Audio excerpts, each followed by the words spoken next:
Welcome back to Maha's Kitchen Secrets, where I like my food healthy, easy and quick. Today I'm doing this recipe for one of the followers. She requested chicken fatteh. I am making it in the healthiest way possible. So what I've done is I've toasted the bread, the pita bread, in the oven as opposed to frying it.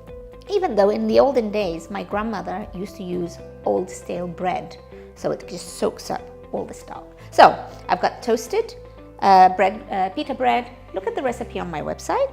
Now I've got rice. This rice is cooked according to Arab style, and you'll find that recipe on the blog. You just need to make sure you cook the rice with chicken stock and not water.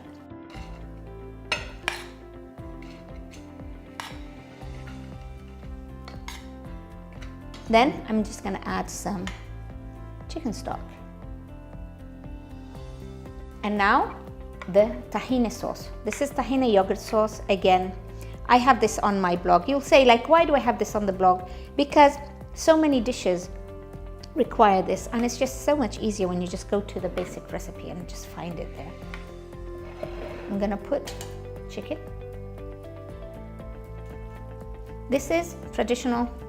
Chicken is always boiled, but if you want to just saute chicken breast, you know me, cooking has no rules.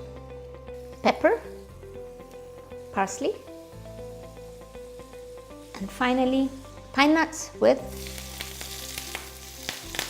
oil. And again, just for a bit of color, some pomegranate seeds. And this is the fatteh ready. Try it, you'll enjoy it.